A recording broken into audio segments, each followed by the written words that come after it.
I said, well, I don't know how to read. I've never read a book in my life. And I don't know how to speak. I have speech problems. And he said, well, that's not a problem, son. Every single day, I want you to say this one thing to yourself and never miss a day. Say, I'm a genius and I apply my wisdom. And he made me say that over and over and over and over again until my eyes closed, until I felt it. I'm a genius and I plan my wisdom. I'm a genius and I apply my wisdom. I've never missed a day. I say it every single morning. Until today? To this day. How long now? How many decades now? It will be 47 years in November. Wow, and you've never missed a single day? I never missed a day.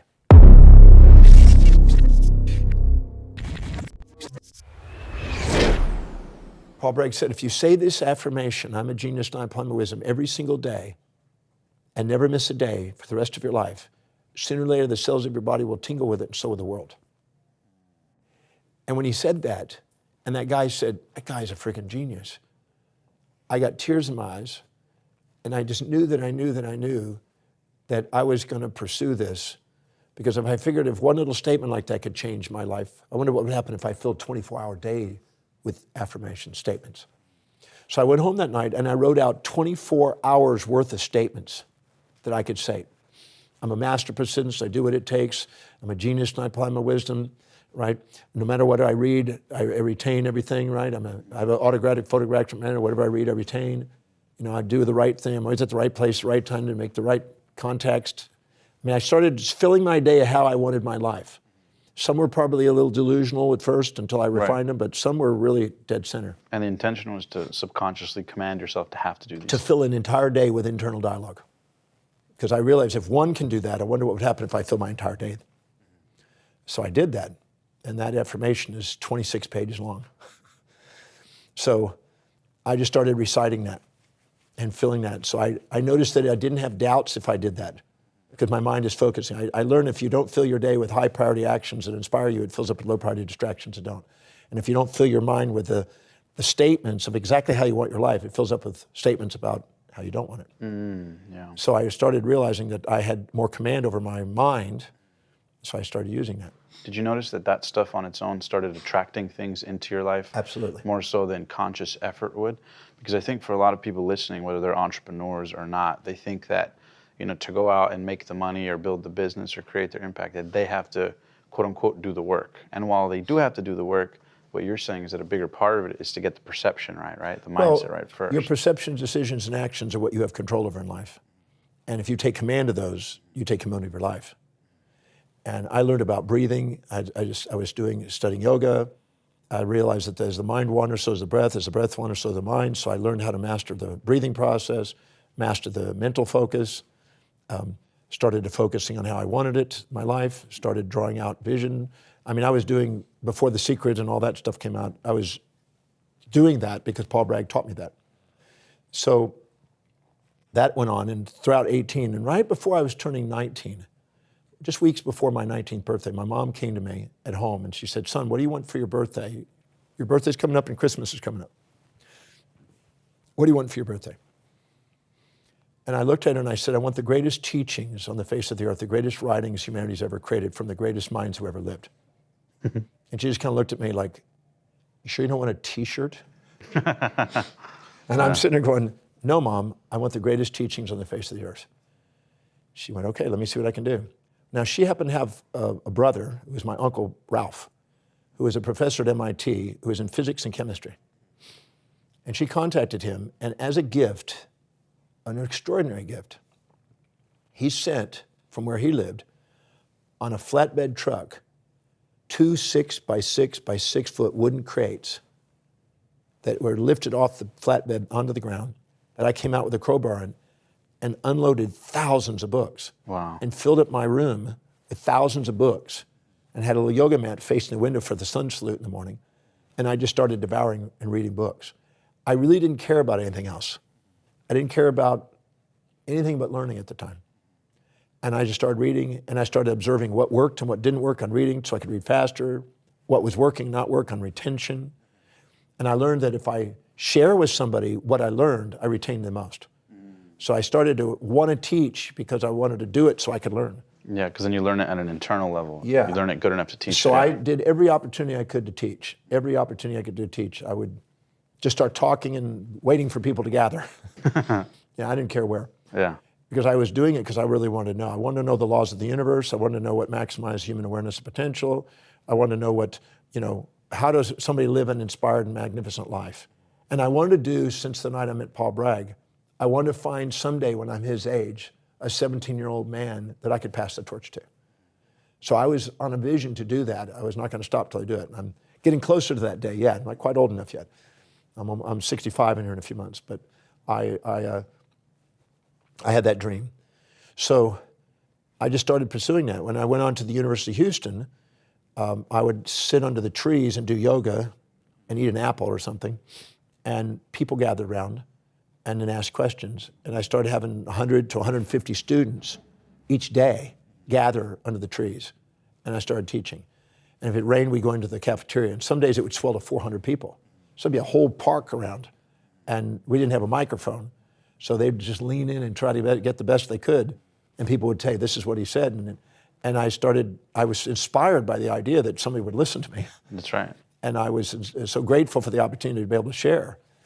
And then when I went on to professional school, I started teaching 6 and 7 days a week, pretty well 7 days a week. I'd get up at 2 in the morning, I'd do yoga till 2:30, I would speed read books because I'd learned how to speed read by then. And I'd read maybe 4 to 7 books in the morning between 2:30 and 6:30. And then I would go out and jog, come back, shower, go to school, go to clinic, come over to the office, to the apartment, and I would teach. And I taught 3 hours every night.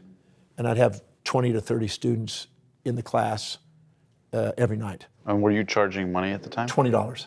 $20 a night. And so I was making enough money. I made $100,000 when I was 23, 24 years old, which paid for my school, my books, because I was buying 40 to 70 books a week. So I had to buy all the books. And I paid my rent, my clothing, everything was paid for that way. And let me ask you this, when it came to money, because a lot of people struggle when they find their thing, right? So you found your gift, you found something that you loved so much that you wanted to give to the world. A lot of people might have found that gift, but are struggling to convert that into attracting people, attracting money. Can you zoom in on that and maybe share a lesson or two you learned about how to turn that and sort of attract money? Yeah, well, I didn't start out at 20. Right. What I did is I put a bowl out and a love donation bowl. Yeah. And nobody loved me, apparently. And I got that from a church I'd seen. So I put this bowl out and stood by it at the end of my talk, hoping that people would kind of drop some cash in there. And I think I got $5. Then I put in there minimum low donation, $5, and I think I got 15 the next time. Then minimum low donation, $10, and I got about 25. And then I finally said, screw that, minimum fee, $20. And that was courageous for me because I was anxious about that, because that's like a rejection, right? So I put this thing down and I got $20, and I made $360. And that was a month's rent at the time. And I thought, I made that in a day. And I started doing that every night, and people just started getting used to paying $20. And I started doing local talks at health food stores and people's homes and wherever, any place I could go and speak, I was doing it. And I started teaching. And you were charging for it too? Well, the ones at school I didn't charge for, but the ones around I did, most of them, if I got them to invite me. That's right. If not, I'd do it at people's homes. I did that. And I was just grateful to get new people, because that was a way of networking. And I did that. And then when I graduated from professional school, I started continuing that process. I did it in my apartment. That's how I built my practice speaking. And then I started doing classes in my office. And I ended up getting a big lecture hall in my office. And I'd have classes every night. And then I put megaphones. I remember I wanted to expand my thing, so I put these megaphones in these big light systems that you see in theater openings. And I put these things outside my office, and I put these megaphones, so the cinema complex that was attached to my office, people were going in at 7 or 7:30 at night. They could not hear me. So I'm lecturing. I got a video crew that's doing filming like this. And then I was doing live presentations and recording them, and people were coming in and parking and rolling down the windows and listening to me with the megaphones and just watching. Wow. And then, because I learned it from Robert Schuller. Right. And then I ended up, they'd come in and they'd buy the little what they call audio cassettes in those days. And I did that, and then did tours of my office, and my practice went flourishing. Why do you think most people struggle to make money doing things similar? Like maybe they want to speak, or they want to teach, or maybe they, entrepreneurially are trying to do something. where was your mindset at with money? And I know I keep asking about it, but it's because a lot of people struggle in that area. So talk to me a little bit about, what was it that you were doing psychologically that was sort of attracting it? Because it seems like you weren't too worried about the money. It was just sort of flowing in the momentum of what you were doing. I don't want to make it that simple. When I was up to 27 years old, I had a good work ethic. I had no problem working. I've never had a problem working. I love working. I can work 20 hours a day. For 35 years, I worked 20 hours a day, 7 days a week. I don't have any problem working. And some people think that's crazy, but I love it because there's nothing more rewarding than doing something that makes a difference in people's lives and serving people and getting the rewards of that. But in this particular situation, when I first started, I would work, make money, and I would buy things, mainly books. and I would trust that somehow I'd always make the money to get what I wanted. And then a gentleman that my father, he had done some financial planning with a guy named Gil Baker, and he had a young financial planner that worked in his company, and he came to talk to me. And he asked me 10 questions. And those 10 questions changed my perception about money. He asked me, what is my total assets? At the time, I really didn't know. I wasn't focused on it. Then he asked me my total liabilities. And I knew I was in debt, but I didn't know because I just opened my practice. I got a new house. I got a new car. I was just... In momentum. I was in momentum. And he wanted to know what my total net worth is, asset minus liability. I really didn't know the number, and I realized I need to know that number. Because if I don't know where I'm starting from, I don't know where I want to go, and I don't know how I know I'm going to get there, I'm really not going anywhere. I knew that from Paul Bragg. Right. So then he asked me, how much do you want to live on passively, annually, from investments, a passive income? And at that time, $100,000 was still some sort of significance. And I thought, I guess that's good. A 6-digit figure would be good. And then he said, what is the average interest rate you can earn from your knowledge of investing? And I asked him, and he said, well, you could be conservative, and I think we put 7% or something. And then the next question, he says, what's the average inflation rate? And it was higher, but the average was a little bit lower, but it was high at the time. And I think we put that at 2%. And then how much is the total net worth you need to earn that interest minus that inflation to give you that number? And we calculated, he helped me calculate that, and I needed $2 million. And that seemed like a lot. I needed $2 million, earnings 7% minus 2% at 5% to give me $100,000 a year. And then he said, what's the shortfall? Well, I was actually in debt at the time. So I really needed more than $2 million. I didn't have a positive net worth at the time. And then I realized, okay, now I've got a knot in my stomach, got jaw tightness, itchy butt. I'm really stressed. Yeah. Because I'm like going, oh my God, I don't really want to look at this. But he's making me look at it. He made me ground myself. And then he says, now how are you going to get there? Are you really serious about having money work for you, or are you going to work your whole life for money? And this is bad bringing up my dad now. My dad was trying to say, at 9. So here I am, 27, 3 times that age, and I still haven't really mastered wealth building. I'm just learning about it. So even though my dad tried to help me, and this guy's trying to help me. And I thought, how am I going to get there? And I had no idea. How am I going to get, because I was saving $200 a month, and I was paying off debts. And how am I going to get to what I need? And so I thought, well, I need 2 million something in the next 24 hours, or I need 1 million over the next 2 days, or 500,000 over the next 4 days, or 250,000 over the next 8 days, or 125,000 over the next 16 days. And I started thinking of, and it still was overwhelming. And finally I said, over the next 15 years, I need this amount. And I calculated out, and I needed to save over $20,000 a month over the next 15 years, every month, over 180 months to get where I wanted to go. Because by then, inflation would make it 4 million. Right. So I'm sitting there going, oh, crap. How am I going to get to this goal? Right. And I really felt like, I don't see it. This is overwhelming to me. There's no way to make this happen. No way I happen. can do this. And the reason why 99% of the people don't have financial independence, even though they have the fantasy of it, is because they don't have the values, they haven't thought through the strategies, nobody cared enough to get them grounded, and they aren't committed to serving people to earn the money, because there's no limit on what you can do to serve people, so there's no limit on the money you can make. But you have to manage it wisely, because the hierarchy of your values dictates how you manage money. And I didn't have a value on wealth building at that time until that day. And I realized that I was going to have to come up with a strategy. And an intuitive thing came in my mind, and I found a way. I'm going to start at $200 a month. In 3 months, I'm going to make it $300. In 3 months, I'm going to make it $500. In 3 months, I'm going to make it $750. In 3 months, I'm going to make it $1,000. And then I realized I was going to increase it 10% every quarter, every 3 months, increase the savings. So it would double the amount I was saving every 2 years. So it'd be 1,000, 2,000, 4, 8, 16, 32, 64, 128, $256,000 eventually per month.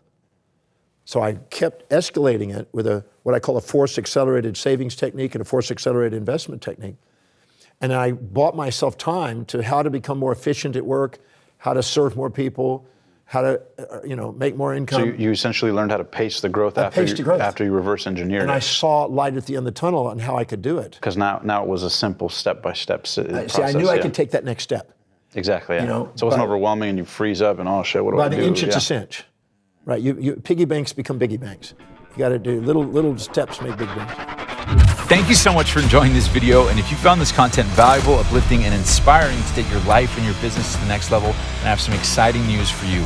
Because the Passionate Few Academy officially launched our brand new on-demand training that you can access absolutely free at www.tpfacademy.com. Right there, you'll learn the #1 way to grow your personal brand or business brand online fast. The same way I've learned from interviewing some of the most successful people on the planet right here on the show who've done exactly that. So again, don't forget to check it out, www.tpfacademy.com. I promise you'll be blown away. And also, don't forget, there's 3 ways you can connect with me further. #1, you can text me absolutely free at the number on the screen right now and send me your most pressing life, business, or branding question, and I'll get back to you as soon as I can.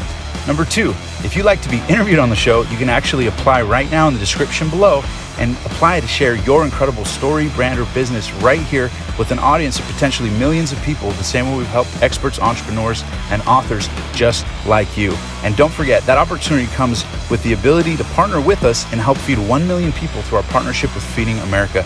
Again, you can click the link in the description below titled Interview Application to find out more. And last but not least, #3, if you'd like to get consulting from our team and work with you to help you grow your personal brand or business brand, no matter what industry you're in, we can do that by simply filling out the questionnaire in the description below titled Consulting Application. And if our team thinks that you'd be a great fit, who knows, you may just be invited to work with us to help you take your business to the next level. All right, that's it. Thank you so much for enjoying this video. Make sure to smash that subscribe button, turn on post notifications so you never miss an episode. And until next time, live strong, live with passion, and I'll see you in the next inspiring video.